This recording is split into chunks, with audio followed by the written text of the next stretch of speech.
2024ರ ಮೊದಲ ಅರ್ಧ ಇನ್ನೇನು ಮುಗಿಯೋದಕ್ಕೆ ಬಂತು.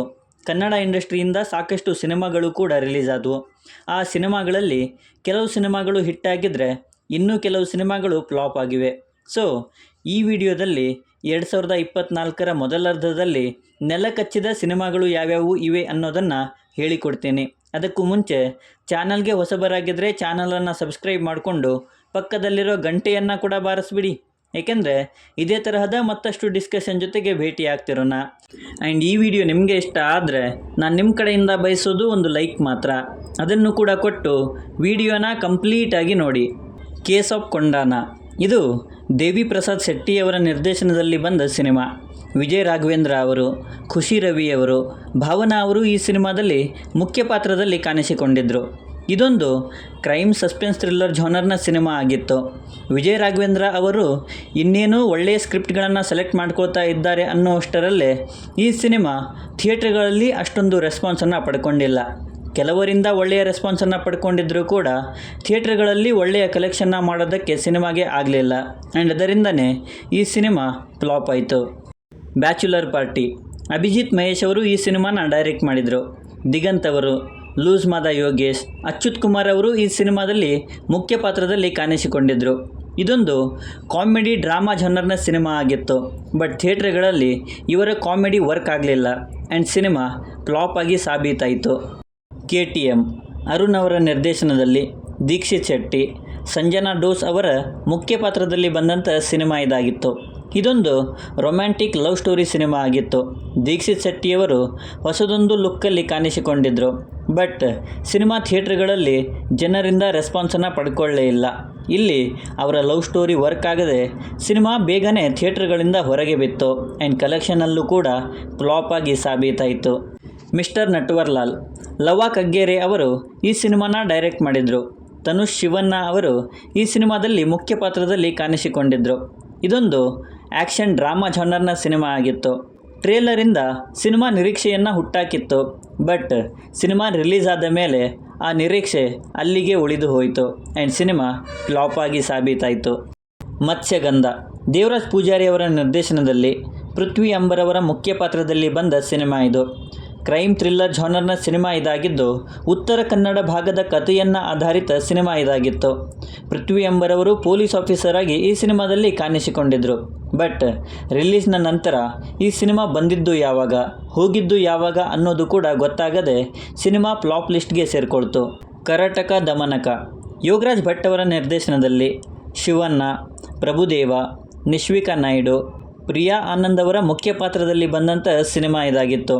ಈ ಕಾಂಬಿನೇಷನ್ ಅಂದಾಗಲೇ ಸಿನಿಮಾದ ಮೇಲೆ ಎಕ್ಸ್ಪೆಕ್ಟೇಷನ್ಸ್ ಇತ್ತು ಆ್ಯಂಡ್ ಟ್ರೇಲರನ್ನು ನೋಡಿದಾಗ ಆ ಎಕ್ಸ್ಪೆಕ್ಟೇಷನ್ಸ್ ಕೂಡ ಜಾಸ್ತಿ ಆಗಿದ್ವು.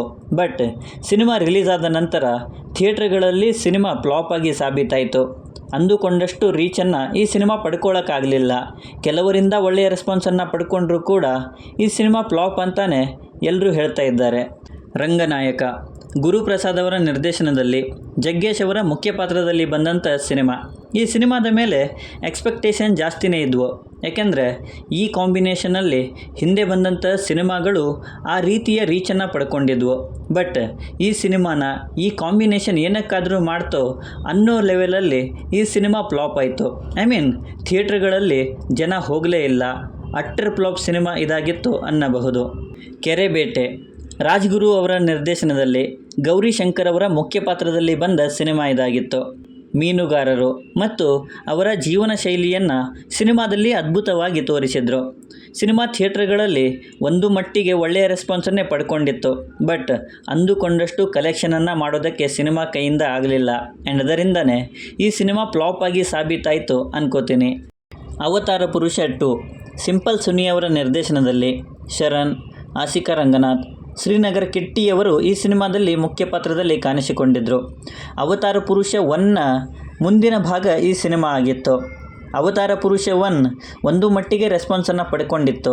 ಬಟ್ ನಾವು ಅಂದುಕೊಂಡಷ್ಟು ಮಟ್ಟಿನ ರೆಸ್ಪಾನ್ಸನ್ನು ಪಡ್ಕೊಂಡಿರಲಿಲ್ಲ ಆ್ಯಂಡ್ ಅವತಾರ ಪುರುಷ 2 ಕೂಡ ಅದೇ ಲಿಸ್ಟಿಗೆ ಸೇರಿಕೊಳ್ತು ಅನ್ನಬಹುದು.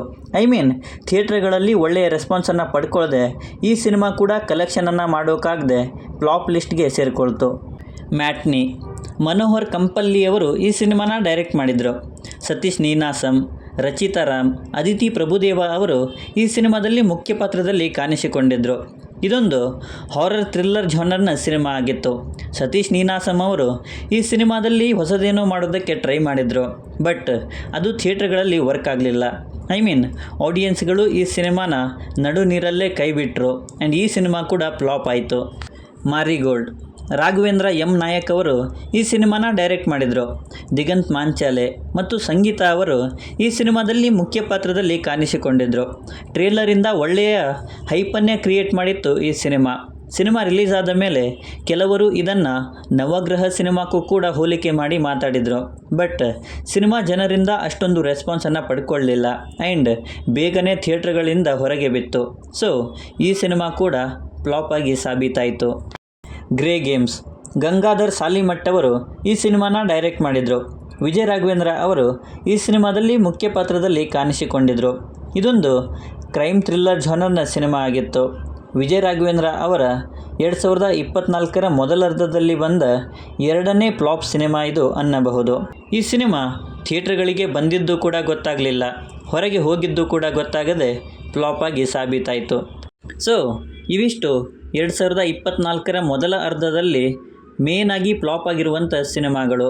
ಸೊ ಈ ಸಿನಿಮಾಗಳಲ್ಲಿ ನಿಮ್ಮನ್ನು ಡಿಸಪಾಯಿಂಟ್ ಮಾಡಿದಂಥ ಸಿನಿಮಾ ಯಾವುದು ಅನ್ನೋದನ್ನು ಕೆಳಗಡೆ ಬರೆದು ತಿಳಿಸಿ. ಮತ್ತು ಈ ವಿಡಿಯೋ ನಿಮಗೆ ಇಷ್ಟ ಆಗಿದ್ದರೆ ದಯವಿಟ್ಟು ನನ್ನ ಚಾನಲನ್ನು ಸಬ್ಸ್ಕ್ರೈಬ್ ಮಾಡಿಕೊಂಡು ಸಪೋರ್ಟ್ ಮಾಡಿ.